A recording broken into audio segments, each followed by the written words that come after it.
এই সুখদেব গোস্বামীর চরণ আশ্রিত হয়েছিলেন পরীক্ষিত মহারাজ। প্রশ্ন করেছিলেন, গুরুদেব গুরুদেব আপনি বলেন কোন পদ আশ্রয় করলে আমি মুক্তির পথ পাবো? গুরুদেব সুখদেব গোস্বামী বলেছিলেন, পরীক্ষিত মুক্তি পেতে গেলে তোমাকে একটাই পদ আশ্রয় করতে হবে। কি গুরুদেব? তোমাকে কৃষ্ণ নাম শুনতে হবে। এই যে বাবা আপনারা মনে মনে বলেন কীর্তনিয়ারা অনেক বড়, কেন তারা বলতে জানে না? আমরা বড়, আপনারা বড়। যারা গ্রন্থ পড়েন তারা জানবেন নববিধা ভক্তিতে আগেই বলছেন শ্রবণ, পরেই বলল কীর্তন। তাহলে আগে যারা শ্রবণ করতে পারে তাদের জায়গাটা বড়, যারা কীর্তন গায় তাদের জায়গাটা শ্রবণের পরে।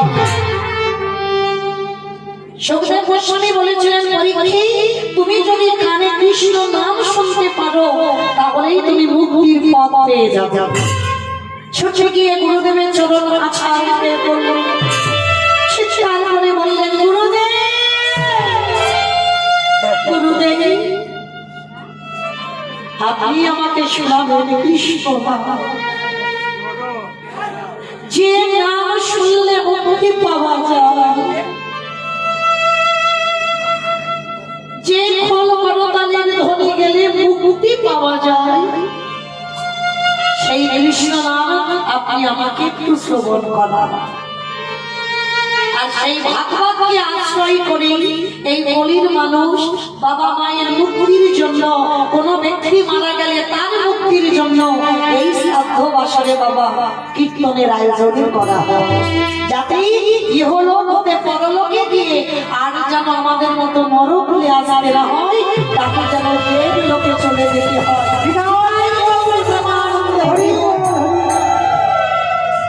তো চলেন আজকে সবাই আমার চৈতন্য মহাপ্রভুকে আহ্বান করবো। কেন বাবা আপনারা তো বড় ধন্যাতি ধন্য, ছোটবেলা থেকে কীর্তন করতাম,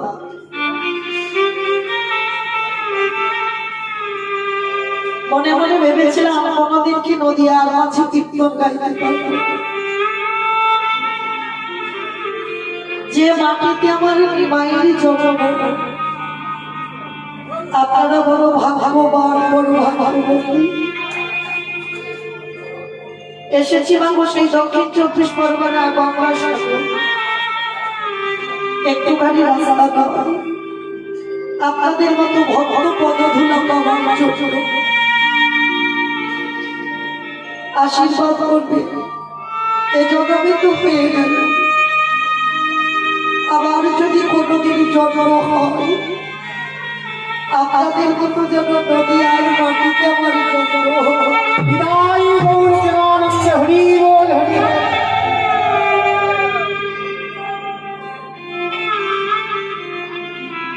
তো আজকের এই লীলা গাইতে গিয়ে বাবা অনেক ভুল ত্রুটি হবে, আমি যেন অবশ্যই করবো। নিজ নিজের সন্তান মনে করি, নিজ নিজের ভক্তি মনে করি, সেই ভুল ত্রুটিকে ক্ষমা করে দেবেন। আজকে বাবা যে কোনো লীলা আস্বাদন হোক না কেন, যে কোনো লীলা পরিবেশন হোক না কেন, আগে আমার দুটো ছেলেকে ডাকতে হবে। দুটো ছেলেকেই আমাদের ঘরের ছেলে, এক হলো আমার নিতাই চাঁদ, এক হলো আমার গৌরী চাঁদ। এই দুটো আমাদের ঘরের ছেলে বাবা, আমাদের থেকে আমাদের আরো কাছাকাছি ছেলে, তাই না? তাহলে চলে এই দুটো ছেলেকে বাকি যত বড় কীর্তনী আসুক না কেন লীলা গাইতে পারবে না। কেন জানেন? এটা কলিযুগ। সত্যতে নারায়ণ, ত্রেতাতে রামচন্দ্র, দ্বাপরে কৃষ্ণচন্দ্র, আর কলিতে হলেন আমার গৌরাঙ্গ। আমরা কলির মানুষ, আর কলিযুগে ভগবান তোমার চৈতন্য মহাপ্রভু। তাহলে কলিযুগের ভগবান যদি আমার চৈতন্য হয়, কীর্তনের প্রারম্ভে চৈতন্য চরিতামৃত গ্রন্থে কবিরাজ কৃষ্ণদাস গোস্বামী কলম দিলেন, সংকীর্তন পিতা শ্রীকৃষ্ণ চৈতন্য, সংকীর্তন যজ্ঞে তারে যে ভজে সেই বড়, সেই বড়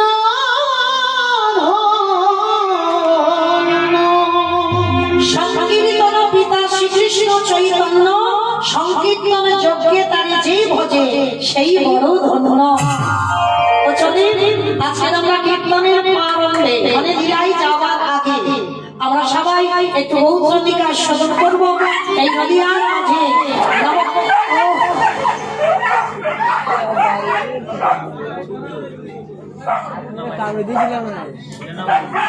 একটু দাদা ভাইদের বলছি ওদেরকে একটু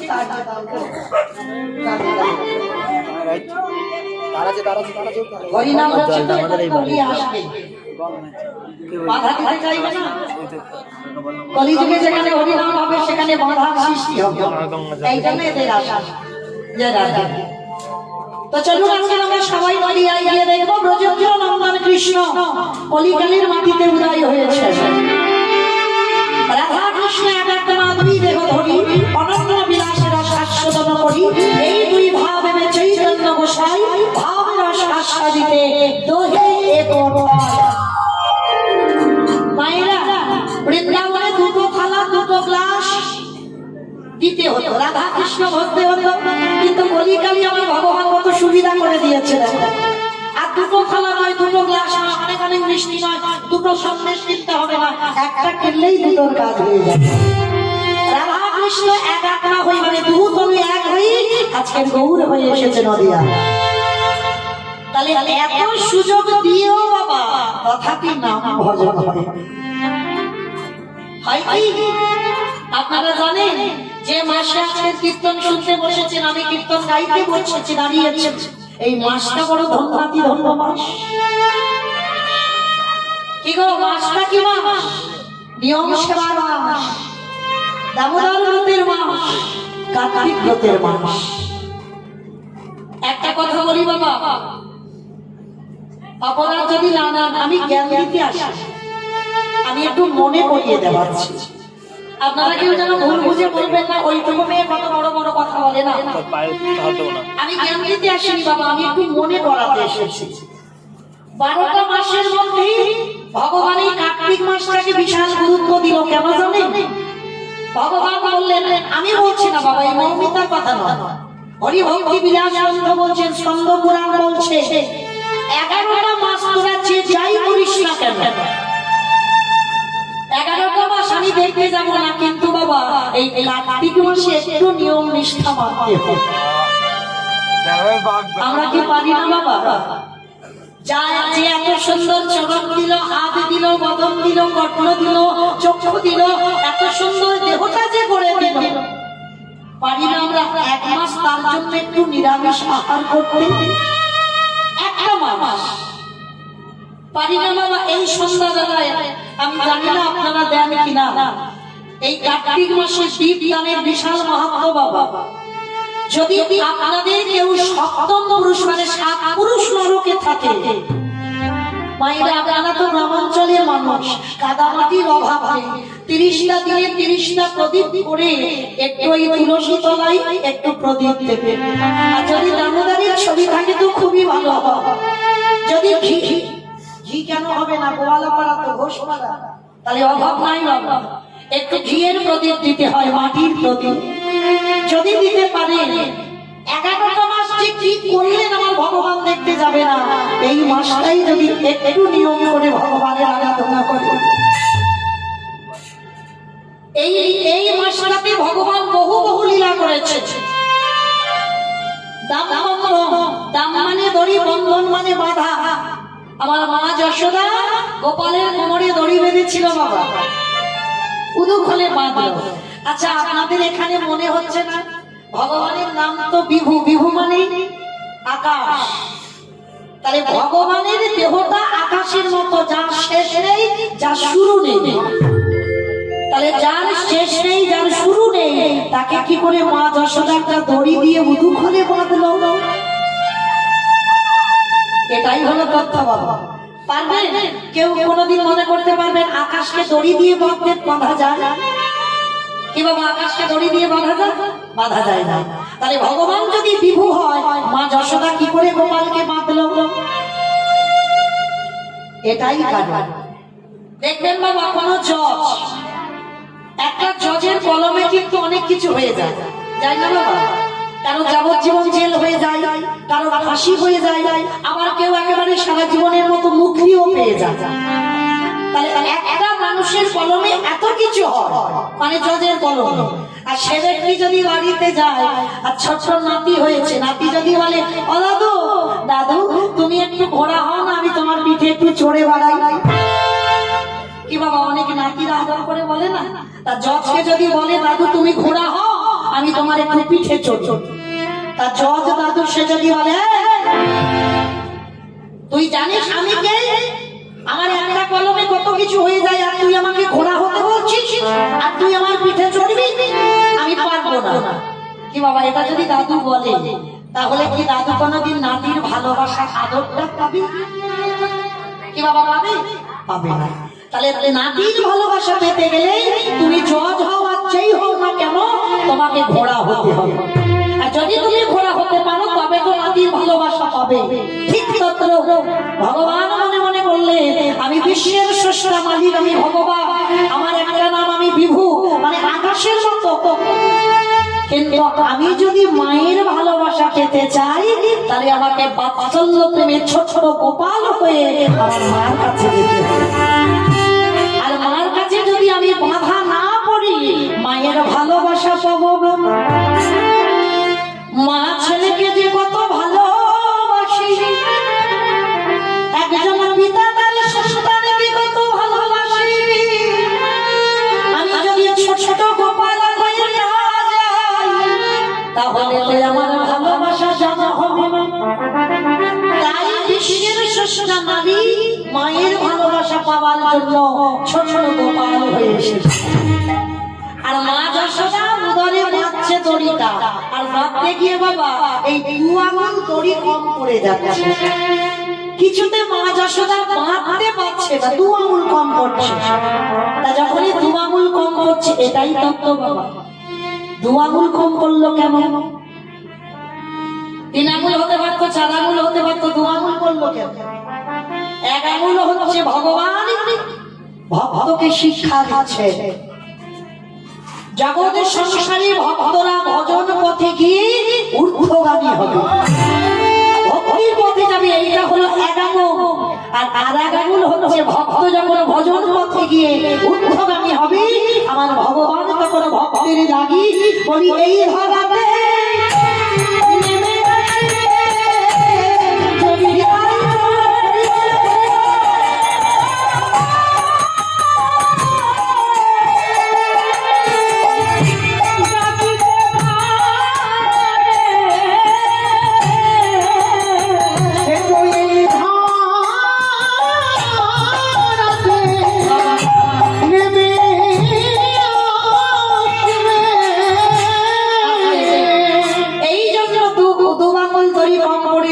যশোদা কিছুতে বাঁধতে পারছিল না। তাহলে বাবা এই মাসে ভগবানের অনেক লীলা হলো, মাসটা বড় ধন্যাতি ধন্য। চলো আমরা কি পারি না ভগবানের জন্য একটা মাস চিন্তা করতে? চরণ ধরে বলে যাচ্ছি বাবা, যদি কারোর সম্ভব হয় যেন 11টা মাসের মধ্যে কার্তিক মাসটা গন্ডগোল করে না ফেলে। কেন জানেন? হরিভক্তি বিলাসে বলছে যদি কোনো ব্যক্তি কার্তিক মাসটাকে না পালে, একটু নিরামিষ আহার না করে, তাকে পরের জন্মে বাবা তির্যক জনি প্রাপ্ত হতে হবে। তির্যক জনি মানে হিংস্র পশুগুলি তার জন্ম হবে, যত দান ধ্যান করুক না কেন, যদি এই নিয়ম নিষ্ঠাটা একটু না মানা। তার ভিতরে বাবা একটা জিনিস রাখতে হবে, ভক্তি যার কৃষ্ণ তার সর্বশাস্ত্রে নয়, ভক্তি না থাকিলে কৃষ্ণ এটিও বাকিবা হয়। চলুন আজকে আমরা এই মাসে বসেছি সবাই, আমরা ধন্যাতি ধন্য হাজার হাজার গুণ পদ্ম সঞ্চয় হবে। কেন? এই যে কানে একটু কৃষ্ণ নাম যাচ্ছে, আর আমরা বলছি এতেই কাজ হয়ে যাবে। আজকে নদিয়ার মাঝে আমার প্রেমের ঠাকুর গৌর আজকে উদয় হয়েছে। সময়টা কেমন জানো? ওগো নদিয়া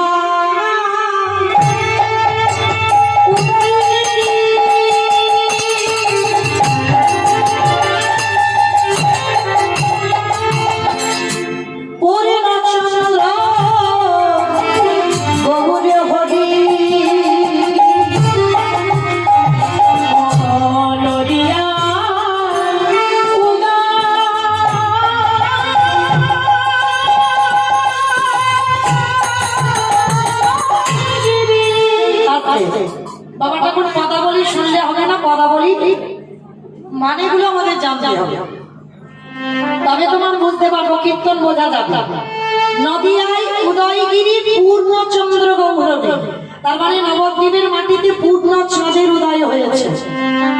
আচ্ছা ভাইরা, আপনারা যখন কীর্তন শুনতে আসছিলেন একবার আকাশের দিকে তাকিয়েছে? তাকাননি? যাবার সময় দেখবেন আকাশে আছে দুটো চাঁদ উঠেছে বাবা। আপনারা বলবেন দূর মা মমিতা, রোজ রোজ দেখি একটা করে চাঁদ ওঠে, উনি গঙ্গাসাগর থেকে এসে বলে যাচ্ছে আকাশে দুটো চাঁদ উঠেছে। বলে হ্যাঁ। অন্যদিনে কি হয়েছে বাবা আমি বলতে পারবো না, তবে আজকের আকাশে দুটো চাঁদ উঠেছে। কিরকম? আকাশে তোমার রোজ একটা করে চাঁদ ওঠে, আর আজকের এই বাড়িতে এই রঙে একটা চাঁদ উঠেছে। দেখতে পাচ্ছেন না? বলে অত সোজা দেখা, সব নয়নে দেখা যায় না। দন্তসভা সব মানে কি সর্বস্ব। আর এখানে আপনারা যারা বসে আছেন, দাঁড়িয়ে আছেন, আমি কীর্তনী আমার সম্প্রদায়, এগুলো হচ্ছে তালের সভা, মানে মরা। এ মরা দুটো চোখে কোনোদিন চাঁদের দেখা হবে না। যেদিন এই মরা চোখ বন্ধ করি তুমি জ্ঞান চক্র উন্মিলন করবি, সেদিন দেখতে পাবে তোমার হৃদয় আকাশে চাঁদ এসে দাঁড়িয়ে আছে। তাহলে বাবা দুটো চাঁদ, এক হলো আকাশের চাঁদ আর এক হলো আমার নিমাই চাঁদ, এই দুটো চাঁদ। কিন্তু বাবা এদের অনেক পার্থক্য আছে। কিরকম? আকাশের চাঁদ উনি হচ্ছেন দেবতা, আর আমার নিমাই চাঁদ হলেন উনি পূর্ণ ব্রহ্ম সনাতন আমার ভগবান। আকাশের চাঁদ শুধুমাত্র রাতে আলো দেয়, কিন্তু আমার গৌর চাঁদ যদি কারণে ভারী একেবারে প্রবেশ করে, কোন ইটি বালি সিমেন্টে গাঁথা ঘর নয়, কোন রক্ত মাংস দেহ দিয়ে হাড় দিয়ে যে দেহ বড়, এই ঘর, এই ঘরে যদি গৌরের চাঁদ প্রবেশ করে তার ভিতরে লাগে আলো, ভিতরে লাগে আলো, ভিতরে লাগে আলো, ভিতরে লাগে আলো। বলে গৌরের চাঁদ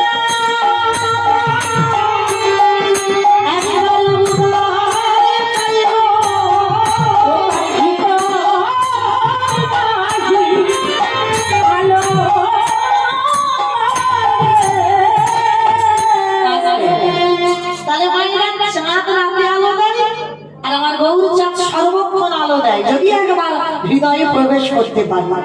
আবার দেখেন বাবা, আকাশের চাঁদের কলঙ্ক আছে, কলঙ্ক নাই?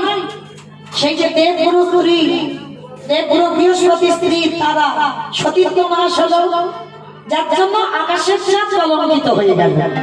কিন্তু আমার গৌর চাঁদ একেবারে নিষ্কলঙ্ক চাঁদ, ওনাটার কোনো কলঙ্ক নাই। আবার দেখেন আকাশের চাঁদ কত কলায় পূর্ণ বাবা? 17। আকাশের চাঁদ 17 কলা।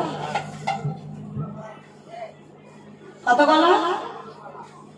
15 কলা। বাহ! আকাশের চাঁদ 15 কলা। অনেকে বাবা বলে দেয় আকাশের চাঁদ 16 কলা, কিন্তু না, আকাশের চাঁদ 16 কলা হবে কি করে? আকাশের চাঁদ যদি 16 কলা হয় তাহলে আমার পরম বৈষ্ণব শিব ঠাকুরের মাথায় ওটাকে কি বলাইলা? শিবের মাথা দেখেছেন একটা অর্ধেক চাঁদ আছে, যার জন্য শিবের একটা নাম হলো চন্দ্রশেখর। তাহলে আকাশের চাঁদ 15 আর এক কলা হচ্ছে শিবের জটার ভিতর, এই হলো মোট 16 কলা। কিন্তু আমার গৌর চাঁদ, নিমাই চাঁদ একেবারে 16 কলায় পরিপূর্ণ। অনিমা মহিমা প্রাপ্তি প্রকম্মা লঘিমা ইপ্সিতা কামাবসিতা স্থিতি ঐশ্বর্য বীর্য যশ শ্রী জ্ঞান বৈরাগ্য লীলা কৃপা, এই 16 কলায় পরিপূর্ণ আমার গৌর চাঁদ। আর সেই চাঁদ যখন নবদ্বীপে দাঁড়ালো বাবা, আপনারা জানেন তো নদিয়ার মানুষ আজানুলম্বিত বাবা, চাচরকে স্বর্গেশ যখনই দাঁড়িয়েছে মনে হচ্ছে যেন বৃন্দাবনে গিরিরাজ পর্বদেশে দাঁড়িয়ে আছে। ওই জন্য বৈষ্ণব মহাজনেরা পদাবলী লিখছে, কত সুন্দর কথা। ভগ নদিয়া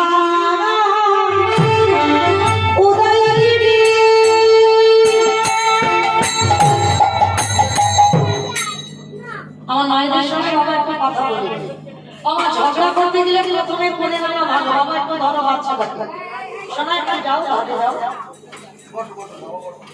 ঝগড়া করতে গেলে প্রথমে করে নেওয়া ভালো, বলেনি কীর্তন শুনতে গেলে তিনটে বস্তু প্রয়োজন, জানেন তো? শঙ্খধ্বনি, উলুধ্বনি আর প্রেম সে বাহু উত্তোলন করি হরি হরি কি গো মায়েরা, সবার হাতগুলো আছে তো?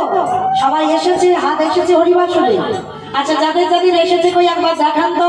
নিতাই গৌর প্রমাণে হরি বল। বাহ, মায়েরা চরণ ধরে বলছি যতবার হরি ধ্বনি দেবো যেন হাত দুটো ওঠে, কেমন? হাত দেবো নিবেদন, আর যতক্ষণ না হবে ততক্ষণ গৌর গোবিন্দ কৃপা হবে না। চলেন, এই লীলা শুনতে গেলে একটু উলুধ্বনির দরকার। মায়েরা উলুধ্বনি একটু হবে তো? ওই দেখি একটু প্রেম সে উলুধ্বনি তোলে। অগণদিগা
মাইনা আর কোনো কথা নাই, এবার একটু শান্ত হয়ে বসবে।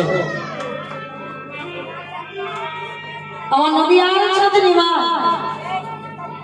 24 বছরের কৃষ্ণ পাওয়ার লালসায় সর্বত্যাগী সন্ন্যাসী হয়ে গেলেন। আচ্ছা বলেন তো বাবা, যদি ওই 14 বছরের মেয়েটা যদি না পাশে থাকতো, আমার নিমাই কি কোনোদিন কৃষ্ণ ভজনের অধিকারী হতে পারত? বিল্লমঙ্গলের পাশে যদি চিন্তামণি না থাকতো, বিল্ল ঠাকুর কৃষ্ণ ভজন করতে পারত? কৃষ্ণ পেত? জয়দেব গোস্বামীর পাশে যদি মা পদ্মাবতী না থাকতো, কৃষ্ণ দর্শন হতো? চন্দ্রী ঠাকুরের পাশে যদি রানী রজকিনী না থাকতো, কৃষ্ণ দর্শন হতো? হতো না। কিন্তু বাবা আমাদের মতো মানুষরা আমরা সবাই নিমাইকে নিয়ে মাতামাতি করি, কিন্তু যার জন্য নিমাই কৃষ্ণ ভজনের অধিকার গেল, যার জন্য কৃষ্ণ ভজনের অধিকার পেল, ওই একবার তো তার কথা ভাবি না, যার জন্য কৃষ্ণ দর্শন হলো, তার জন্য ওই যে 14 বছরের মেয়েটা 24 বছরের ছেলের সঙ্গে বিবাহ হলো, নাম কি গো? বিষ্ণুপ্রিয়া। এই বিষ্ণুপ্রিয়া এমনই একজন নারী জাতি, বিষ্ণুপ্রিয়ার এমনই চরিত্র ছিল। কিন্তু বাবা নিমাই যে সন্ন্যাসী হবে কথা ছিল, মা না বললে তো সন্ন্যাসে যেতে পারবে না, মাকে বলতে হবে তবে নিমাই যাবে সন্ন্যাসী। কবে গেল জানো? মাঘ মাসে 1 তারিখ, মাঘ মাসে 1 তারিখে রাতের অন্ধকারে কাল নিদ্রা এসেছিল বিষ্ণুপ্রিয়ার মনে। নিমাই এসে মাকে ডেকেছিল, মা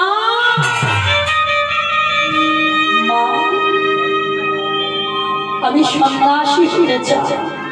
ঘুমের ঘরে সচিমা বলেছিল, রে ব্রজের কোকিল তুই ব্রজে ফিরে যা। আর এটাই হয়েছিল বাবা সব থেকে সচিমার জীবনে কাল। সত্যি তো বাবা ব্রজের কোকিল, ব্রজের কোকিল ব্রজধাম ছেড়ে নবদ্বীপের মাটিতে এসেছে। তাই তো সচিমা বলল ব্রজের কোকিল, কণ্ঠস্বরটা নিমাই ছিল কোকিলের মতো। বললো যা বাবা যা, ব্রজের কোকিল ব্রজে ফিরে যা, আমার নিমাই সুখের নিদ্রায় ঘুমিয়ে আছে। এই কথাটা বলা আর ওই মাঘ মাসে 1 তারিখে চলে গেল বর্ধমান কাটোয়া কাঞ্চননগরে কেশব ভারতীর আশ্রম। কিন্তু প্রভাত হয়েছে, চারিদিকে কাকপক্ষী ডাকছে। সচিমা জানে না, সে জানে তো আমার নিমাই ঘরে ঘুমাচ্ছে। আর ওই প্রভাত কালী দেখে না এখনো নিমাই ওঠেনি, বৌমার দরজা বন্ধ। দরজায় গিয়ে ডাকছে, বৌমা বৌমা তুমি ঘুমাবে? একবার আমার নিমাইকে ডেকে দাও। বলছি ভজনের বেলা হয়ে যায়, কিন্তু মা কাকে ডাকবে? যাকে ডাকবে সে তো আমার নবদ্বীপে দাঁড়ায়। যখনই বারবার বলছে বৌমা দরজা খোলো, বিষ্ণুপ্রিয়া আর থাকতে পারল না, দরজাটা খুলে ছুটতে ছুটতে এসে শাশুড়ি মার চরণে আছাড় খেয়ে বলল,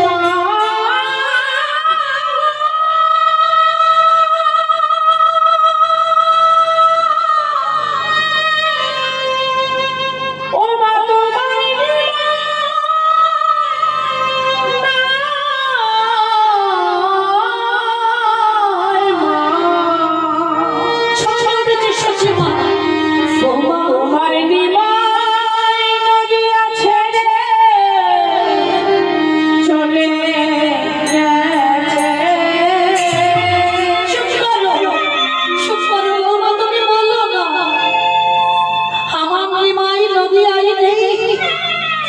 পাগলিনী হয়ে গেল সচিমা। হ্যাঁ মা পাগলিনী হবে না? বলুন তো আমাদের মতো মারা যদি আমরা একটা সন্তান হারাই, আমরা পাগলিনী হয়ে গিয়ে বলি ভগবানকে আর ডাকবো না, ভগবানের সেবা পূজা করবো না। আর যে মার কোলে বসে 8টা মেয়ে মারা যায়, বড় ছেলে বিশ্বরূপ 16 বছর বয়সে চলে যায় অদ্বৈত আচার্যের সঙ্গে দক্ষিণ ভারত। যে মা স্বামী হারা, যার নিমাই ছিল একমাত্র ভরসা, সেই নিমাইও চলে গেল। পাগলিনী হয়ে গেল সচিমা। যাকে দেখতে পাচ্ছে তাকে ধরে বলে, বলো দেখেছি আমার নিমাই কোন রাস্তায় গেছে বলো না, তোমরা দেখেছো? পাগলিনী হয়ে গেছে। হঠাৎ দেখে না বাবা সুরধনী গঙ্গার তীরে একটা গৌরের মতো ছেলে দাঁড়িয়ে আছে। মা বুঝতে পারিনি, ভাবলো ওই বুঝি আমার নিমা। পিছন থেকে গিয়ে ডাকছে, নিমা